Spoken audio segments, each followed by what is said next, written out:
ভোটের বাংলায় এবার সক্রিয়তা বাড়াচ্ছে আরএসএস। তাই ভোটের আগেই মহালয়ার দিন থেকে একগুচ্ছ একেবারে ভোট মুখী কর্মসূচি নিচ্ছে আরএসএস। তাদের মধ্যে রুট মার্চ যেরকম রয়েছে, আজকে তাদের রুট মার্চ কর্মসূচি ছিল। সঙ্গে শতবর্ষ উপলক্ষে মহালয়া থেকেই ভোট মুখী কর্মসূচি নিউ টাউন বিজনেস ক্লাব থেকে রুট মার্চে বেরোয়। সূত্রের খবর, 5 বছর আগের তুলনায় বিজেপি সংগঠনের সংঘের নিয়ন্ত্রণ বেড়েছে। এবার গেরুয়া শিবিরের প্রার্থী তালিকাতেও নিয়ন্ত্রণ নিরঙ্কুশ করতে চায় নাগপুর।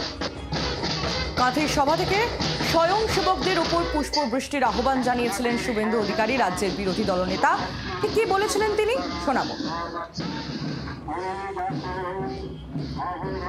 আজকে পৃথিবীর সবচেয়ে বড় সামাজিক সংগঠন রাষ্ট্রীয় স্বয়ংসেবক সংঘের শতবর্ষ পালিত হচ্ছে।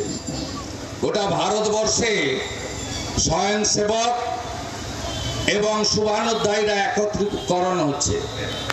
আমরা যারা এই এত বড় বৃহৎ এবং সামাজিক এবং রাষ্ট্রবাদী হিন্দুত্ববাদী সংগঠন, তাদের যে পথ সঞ্চালন হবে, যে রাস্তা দিয়ে যাবে, সবাই শঙ্খধ্বনি এবং পুষ্পবৃষ্টি করবেন।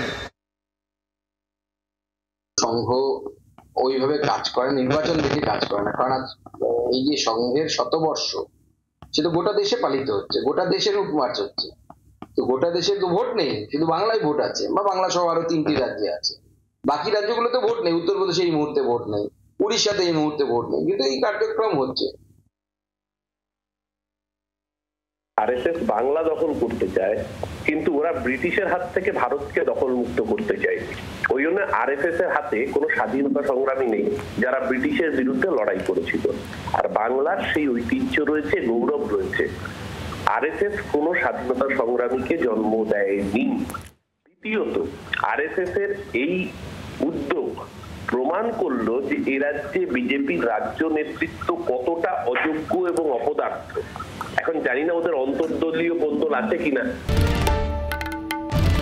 বাংলার আওয়াজ, বাঙালির আবেগ, জি 24 ঘন্টা।